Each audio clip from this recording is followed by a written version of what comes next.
we find ourselves here again to share a tale or two about that which lurks in the shadows. This time, I'll take you back to a place we've been before, the Blackwater swamps of southern Georgia. Of course, if you were to imagine that the aforementioned setting houses something monstrous and pure evil, you'd be correct. Our story is called Crawler, and it's here on permanent display on the Nightfall radio show.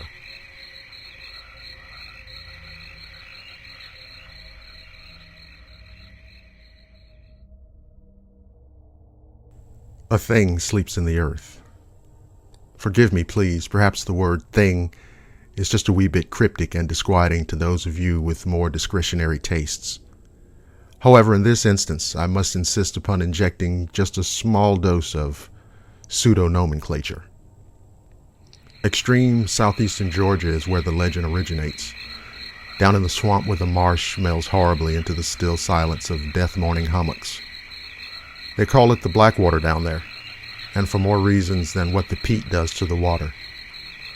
An essence is spawned there, an essence of murky solitude drenched by searing sun-dawn days which linger aimlessly and selfishly, leaving few traces of itself, save the heather-clad clouds which dance into the shadow-ridden nights that follow. Day is a virtual illusion, and in this place, darkness abides in the terror of the human soul. Night breathes a hideous facsimile of life into the swamp. Understand this too, that this is not a place for men in their missions of curiosity and thoughtless self-indulgences. Things occur here that by man's reasoning are limited only to the scope of the nether extremities of the imagination. I've heard it said that people, not places, can be possessed by discarnate entities, but this I protest.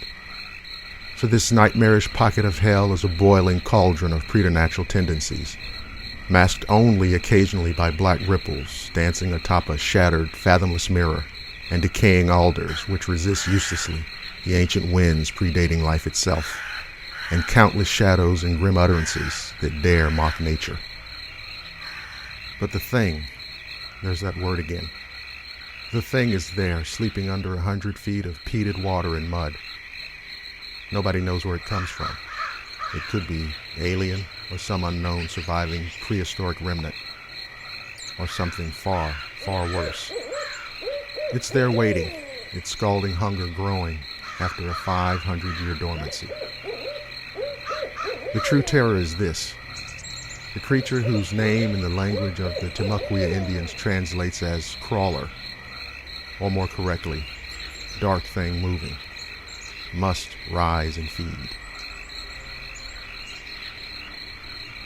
The old man shuddered in the surprisingly crisp September air. He embraced himself momentarily, his aged hands grasping bronze-hued arms, as a bewildering breeze slithered through the tortured fingers of twisted elms which mirrored the appearance of grotesque mammoths clamoring to a despondent god that cared not one whit about their fervor. He had seen many autumn seasons come to the swamp, many of which bore omens of evil, but this shadowy glimpse of numbing terror was unlike anything he had experienced before. Of course, he knew the tales of the land, tales from his youth told by his father and other village elders. They were strange and barely believable stories that spoke of vengeful ghosts called Shaloos lurking through the dampness, of the Eolteek, the tree-dwelling blood drinker, and Letichua, that dreaded creature which shifts its shape with the changing phases of the moon. He held within himself knowledge of all these things, and still he trembled.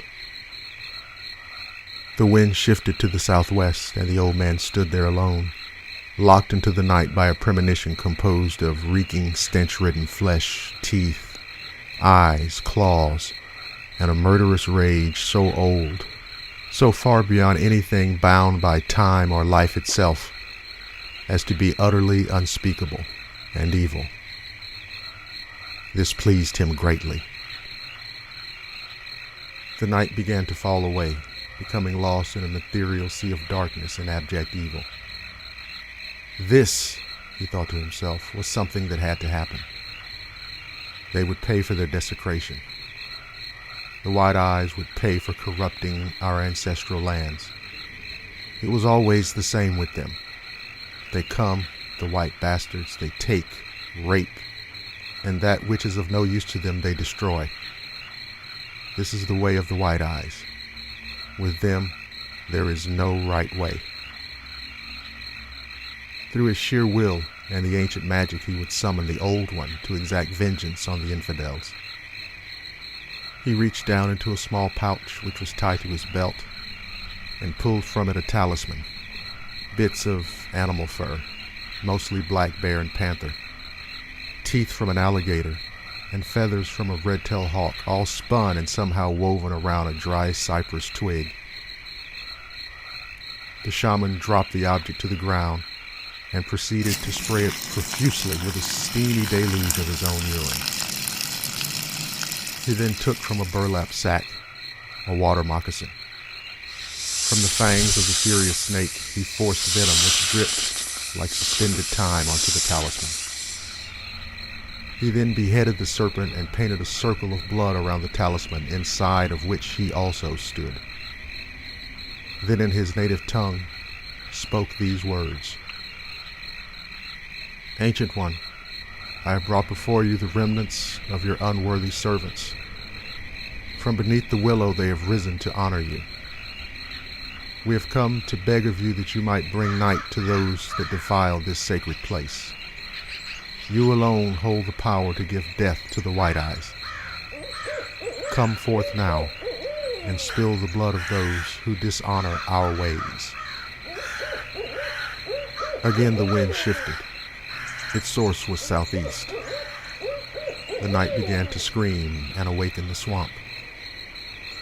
Then the thing that slept opened its feral eyes and began making its way to the surface of the water. The old man smiled. Because he could not believe what he was seeing, Roy Connors stood there motionless, frozen like a cypress root locked into the cold black water. As a Willow Lake, Georgia town deputy, he was of course armed, although the closest the town ever got to anything like a crime wave was old Tim Burgess, who was well known for moonshining and parking his eyesore 1948 Ford pickup with the attitude of an outlaw. A day in the life of the shithole little town. But the .38 on Roy's belt and the shotgun in the trunk of the squad car were the furthest things from his mind. What he saw should have been confined to a late-night horror movie, but here it was, a horrific fixture onto what had heretofore been mundane reality. Then it dawned on Roy Connors that everything else aside, he was probably about to die. He backed away slowly at first. Then panic kicked in and he tried to turn and run, but when he did, he slammed right into the squad car. He doubled over in pain but recovered quickly, knowing that seconds counted, and counted big. Having finally gathered at least some of his wits, he was able to draw his revolver and fire it from what was basically point-blank range. Nothing happened. The thing just stood there. He couldn't have missed something that fucking big and at that distance. The thing didn't move. Roy looked into those cold black eyes and shuddered. He had a full view of the creature, and this is ostensibly what he saw. The thing appeared to have 4 legs, somewhat like a horse, but was much more serpentine in overall body design. Its color seemed to be a washy blur of slimy, fungus-looking green and slug-like gray. There were scales covering its body and even thick, disgusting hairs jutting out from its vile underside. There was a lengthy snout that was simply flooded with impossibly long razor-sharp teeth. And in between lolled a slashing red tongue that bathed Roy in a sickening elixir of fear and disgust. The tail, reminiscent of a dragon's from medieval art, gave the thing an overall body length of 30 feet. The creature went for Connors. There was nowhere for him to run. There was nothing for him to do except die, and that's exactly what he did. The Great Spirit can be kind, for his last thoughts were of being a child at a surprise birthday party thrown just for him. He could smell something like salt and cinnamon, and then the creature's jaw snapped down like a vice and shattered his skull into at least 100 fragments. Of course, Roy Connors wasn't the last victim. The old man saw to that. Ross Glenstead was attacked and devoured on the outskirts of the forest 2 nights later. On Thursday night, Shelley McKenzie was taken after her car stalled on the south side of the train tracks, a half-mile east of Hemmingford Road. Though the county medical examiner could only later speculate, and speculate wildly, her body appeared to have been chewed, consumed, and regurgitated back out onto the road. Then suddenly, the killing stopped. No reason, no warning. But this is the Blackwater, and things like this happen. And huddling somewhere in the murky shadows of the marsh, an old man smiled, teeth yellowed and crooked, eyes blazing and burning into a maze of wicked glee. Life and death constantly exchanged glances here.